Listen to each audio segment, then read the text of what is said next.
Hi, it's Maggie Davis at Minnie the Minx UK on YouTube and The Captain. Today I want to share with you one of these type cards, and this is a happy birthday box card. And why it's like, because it's in the shape of like a box, and when you fold it down it would go into your card like that. Then when the receiver got it, they could stand it up on their mantle just like that. But you can use any of the dies to do it with, as long as you've got your measurements right. And I've just put a little label on the back so you could put your happy birthday saying etc to it. The die I used for these cards is the happy birthday die, or metal die by Desire. So I know they've got other ones in their range, but I just thought we'd try it out with this die. It's an intricate die, so you've got to be careful when you put it through your big shot or anything like that, whatever you crank it through, when you're poking out the bits, because you've got to be careful that the paper doesn't, or the card doesn't snap. So obviously it's better going for thicker card, or some sort of thick card. So this was just another idea, putting the inside cert, so doing it in white with a inside bit of paper and the edges being the same as the inside, but it really is up to yourself. I'm just going to quickly show you these ones I've already made. Happy birthday, I've just put a couple of gems, 5 gems on it at the flower bits. I thought it looked quite nice, so like a blue flower paper, and on the back a label. Again, this paper I've used, well, on this one is double-sided. You don't have to do that. You could use, as I did there, it was plain white paper, and then I just put in any paper underneath it to try and make it reflect and match in lilac gems with, there is lilac feathers inside that. But really it is up to yourself. If you want to use double-sided cards, use it. If you don't, this one's pink polka dot. The matching is wild blue and white. Not really sure how that goes, but on my paper stack it did.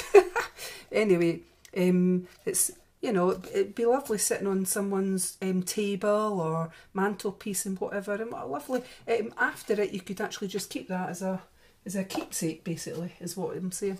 This one I really like. It's a light blue. I don't know if you can read the happy birthday, but I hope you can see that. Again, just a label on the back. And those ones were all made out of the measurements I'm going to show you on using my Crafter's Companion set. But in this one I decided, I don't know if you can see that, but I went shorter down the side. So on there, on the score lines, I've halved it on this one. I just wanted to see how it worked out, etc. So it still stands, it still folds down, you know, still sort of lies flat, but personally I prefer it with with this edging, with a bit more room, a bit more leeway on it. When you're folding it down like that, it lies flatter and can go in your card. And I would advise, if you're doing a card for it, either do a box card or do an envelope box card. I have got a tutorial. It's been done a while ago, but if you rake through my videos you would come across it. I've got a lot of music videos on there of bands that I've videoed, but if you just skip through them you could see how to do the envelope box if you've never done one before. And again, I used this Crafter's Companion machine when I did the envelope box on previous videos, and I'm using this for score lines today. Now I saw this how to do this card on the Crafter's Companion YouTube page using the Crafter's Companion, but the lady that did it, I think it was Sarah. Hi Sarah, and thank you for your tutorial, I really enjoyed it. She used the lid top on this for her scoring lines, but I'm not doing that. I'm using the bit on the Crafter's Pro that's to do with half folds, etc. on it. I'm trying to look there, sorry, square fold, etc. So I'm using these lines. They're slightly different when you do it on the one that Sarah did. The spacing between them is actually smaller than what I've done, so I just prefer it this way. So it's really up to yourself. So I'm just going to get started then, okay? And paper sizing that you're going to need is well, for the same size as I've done, it was 7 6/8 by 5 7/8, and you need 2 of them. So it's up to you if you want to use the existing same paper like that. I've used double-sided. This is going to be my happy birthday on the front. But if you want that to be on your back as well, like the back of your card having a pattern or that on it, I'm looking there, you know, if it was something like that, you might want to cut 2 the same, or the contrast colour. So it would be that, but I don't want to do that. I think I would like 2 of these, or if you want the inner part or back to be a different colour from that, just use white. And then when you go to do your happy birthday, you've got the choice in the middle if you want to put an insert colour, so that when the happy birthday has been cut out, the polka dots, to me it would stand out better in the white, but it's your choice. You might want to have the polka dots at the back as well. So all you need to do when you're doing your measurements, I've given you those measurements, which are 19.5 centimetres times 14.8 centimetres if you're doing it that way. But all you really need to do is, when you're doing your paper, is make sure the die, put it in the centre of your paper, and whatever score lines you're using, if it's an inch, you need 2 inches. Score on 1 inch, score on another, and then at the opposite side of your die. If it's a 2 inch score line, then another 2 inch, then your die, then this side has to be the same if it's 2 inch or 2 inch, or if it's 1.5 inch score line and then another 1.5 score line, it has to be the same on the opposite side. So as long as you remember to do that, keep your 2 sides even, this card will work out. So it's your choice what thickness you want to have when it comes to creating this bit, because that's what you're scoring, is to make this side of the box so it folds in like that, so that when it lies flat it will do that, and when it comes out the envelope it will stand up that way. So as long as you realise that, you know, that's all you need to do. The intricate dies, these type of dies, I'm going, because you need like a poke tool as well. Something like this. I got that, I've said this before in a video when I've used it for doing this die or other dies, that I got this with, way back, the original embossing machines, I think it was out of John Lewis, came with it's not a poke tool, but it's very similar. It's an embossing tool that acts the same as a poke tool. So it came in that set. But recently, I kept thinking, oh my, I've only got one of this type, and it's quite sharp on the end, and it's really great for getting into the very, very small bits of a metal die or anything, an intricate die. If you see there, the very, very small holes there, and this wee one's really good. But when I was in, I usually go around like Poundland, Pound Stretchers, etc. I found in Poundland these. It says Makeup Gallery Artistic Flair, and it's for nails, and you got 4 in it. Oops, apologies. You got 4 of these in it, and they're for nail art, as I said, but they're exactly like the poke tools, and you get them in different colours, all for £1. So I'm just going to take and show you.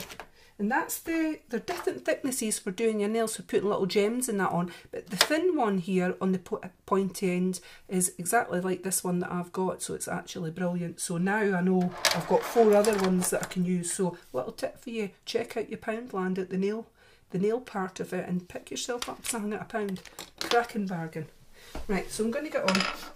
So what we're going to do first is, so we've measured out our paper, as I said, your metal die, if you placed it in the middle, you would get your score lines down. So I'm going to just do those we've cut the paper, we're going to do the score lines, and I'm using this. As I said, it's for doing half folds, gate folds. So I'm going to, my lines I'm using is the half fold A4, sorry, I'm just trying to read it because it's quite hard to see. But the very first line on this is where I'm matching up my paper, and I'm doing the first score line straight down, and then the second score line on that. So it's like if you were doing a card, this is what these lines are for, right? And then I'm turning my paper around and I'm doing the exact same thing. So down the first score line, you've measured it, you've got your card lined up to the first score line, you're scoring, and then you're scoring down the second score line and tilt that back round. And if you won't be able to see those score lines there, but if I fold, always fold away from the score line that you've already did, the existing score line, and that will hopefully, and then score it back, then fold it back or crease it back on it. Reason being is it should prevent your card from, or paper from, ripping, and you can burnish down your ends if you want with a paper score, with one of them. So do the same on both sides, score it back and forth on the opposite ways, and then crease it down with your bone folder. Now when you do that, you will have this kind of shape. And actually, I'll just do it the opposite way, just so you can see it just now. Put those scores like that. So you'll have something like this, and if you opened that up, you would see that fits in the middle, in the centre of it, like that. And that's at either side. So the next wee bit that I'm going to do, I was just folding on the score lines quickly. I'm going to do a white backing just for this tutorial, but when I go, I might change the back. I'm just want to have it in place in case I decide to have a white backing or a pattern backing. So again, we're putting the paper up at one score line, we're scoring, then we're scoring at the next, and we're turning it round and doing the exact same thing. Score it down, score it down. Now it'll be the exact same thing. You crease it the opposite way you've just scored, and then fold it back on itself. And use your bone folder and give it a little burnish. So the opposite side, score it on the fold it back, and then back to where we had it. And burnish it, and that'll give you that. So before we've done our cutting, you could line those up and make sure they're even, and they should be even. Now it might be a case of, if there's any difference at this point, you could just put the two bits of paper down and they should be even. I can see they are, so they should be fine. So we're taking this bit of paper, and this is where you have to bring in, well, I'm using a Big Shot. You might want to use something else, but you might have a Sizzix die cut or something like that that you can run this through. But I'm going to use my Sizzix Big Shot and crank this through. So basically, you might want to use sticky paper to hold it in place, but my die tends to hold in place. So you find the centre line of that. So basically, where the scores are, you're measuring up that, basically like that, and you're running it through your Big Shot. So remember, with your Big Shot or whatever you're using, your clear pad on the bottom, your paper, your metal die, and the clear pad goes on top. And what we're doing is basically cranking this through. I don't have much room on this table. I'm actually in my daughter's bedroom, and just using her table at the minute. One of these days I'll have my own craft room, and I'll be in my element. I'm actually in the process of trying to sort something like that out. Now, because it's an intricate die, I run it through forwards and then backwards. And then I'll take it out of there and we'll see how, and it should have cut the paper. I've saw these Boss and Goes or something. They're big machines that I've watched that people used to do this with intricate dies. I've probably called it the wrong thing. Big white machines that I've saw that run it through, and then they emboss it as well. So they cut it first and then emboss it. But I actually quite like the Big Shot. And a plug-in machine that I've got is a Cricut. You couldn't do that on it, but the Cricut, you do a lot of die cuts with it, and it's cartridges that it uses, so I really don't have the space for another like big machine to be put anywhere, so I'll just stick with that. So it's something like this. When it goes through, I'm not sure you'll be able to see the back, but it has cut it. So basically, pokey tool is what you're deciding, whatever pokey tool you've got, and you're poking out these bits. So I'm going to put that down just to catch the bits. So all the big bits have used, decide what bit you want, like that, and you're poking out all your bits. And once you do that, use the smaller end, the sharper end for all these wee bits here. Now, I'm not going to take that off there because I've already redone one, but you have to sort of take your time and poke through all of them before you would take that off so it doesn't rip. So I'm just really going to put it to one side at the minute. And as they say on Blue Peter, here's one that I've done earlier. So basically that's it, all poked through and ready to go on your card. And when it comes off that, just go over the sides just gently and make sure you've got that shape there for it. Now I'm actually thinking, I'm sitting here wondering, will I put it to this bit so it's polka dot on the back, so it could be polka dot like that, or do I want an insert that's maybe white? Now this is another thing, when you're doing your insert, if you decide you want one, it will be, this is a 4x6 die, this metal frame, but so your paper size, you want to have it just slightly less than that. So if you're going to have an insert, make it smaller than that, so that if you have got a pattern paper at the back like that, then that die this bit of paper, sorry, would go on, it'd be slightly smaller and you could see the edging. I'm thinking if I did that, let's see, and I put that on, I'm wondering if that's okay. Would that be nice? Would it be nice?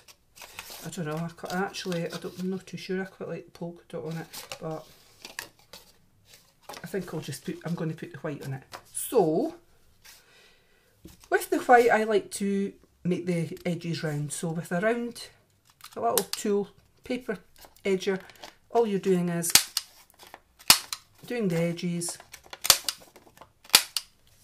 basically like that, rounding the edges to make it, rather than it being square. So you could use wet glue, whatever. I'm going to use double-sided tape and I'm just going to put that into place. So I'm just looking to see where that is. If you've got wet glue, Tombow, something like that, or anything, Anita's, whatever, just your standard standard wet glue would put that in place. But I'm just going to put on double-sided tape. I'm sure this would hold this in place. So obviously you're taking the backing off the double-sided.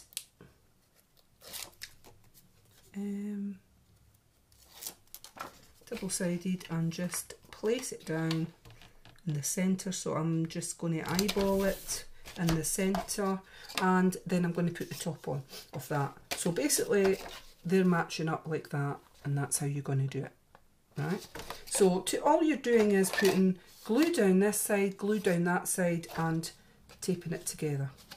So we'll quickly do that just now. On the side, just make sure all your creases are done as best you can. That's the other thing on it.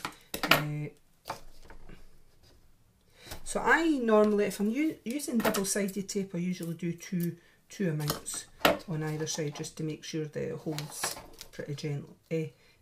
So it's quite stable is what I'm saying, and it's not going to fall apart. So I just go down it twice. You might have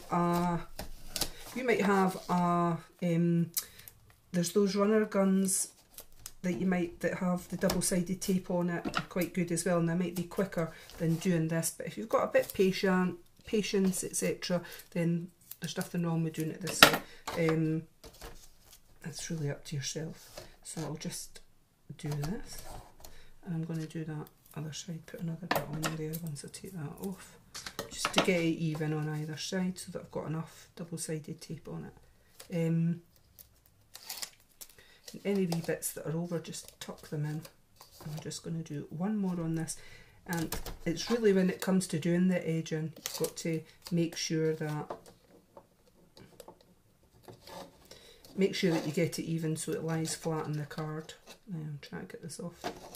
There we go. So now I'm going to place. Now rather than do edge by edge, I like to get the creases as close to each other as possible. So I always feel that hopefully it will work evenly if the creases are at the same bit. And if there was anything that was uneven when you put them on, then just snip it off. You know, it should be roughly even, but if it's not, just snip any excess. So basically you're getting those two crease lines. That's how I'd like to do it. I find it easier. Two crease lines together like that, and fold it over like that. Okay, now if you want, go down it with your bone folder and just give it a press. Do the other side, give it a press, and that should keep it in place. So now basically it's something like this. It's like that. And decoration is really up to yourself. Now just before I do the decoration on the back, because I've used the decoration would be on the front, but I'm thinking of the back, because it's got pattern on it.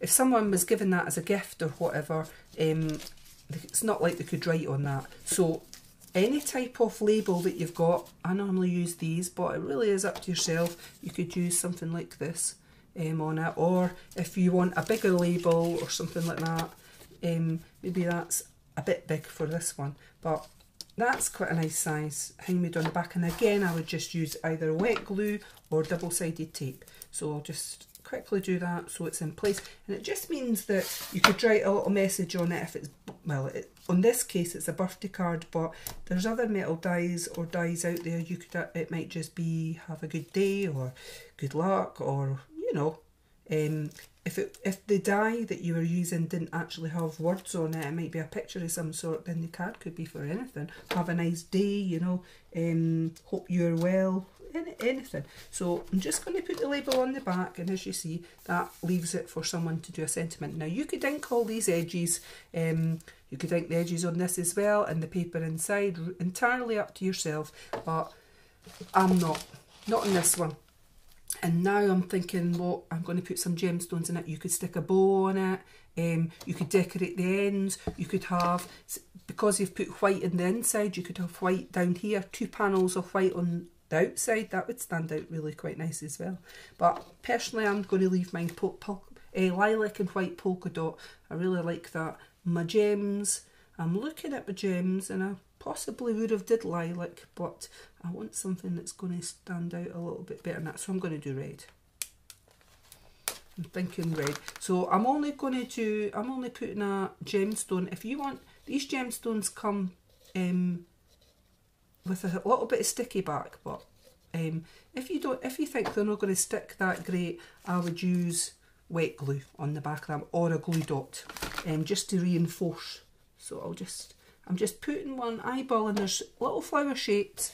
There's a little flower shape on this. 1, 2, and there's a little one there, and there is actually 1, 2 at the bottom.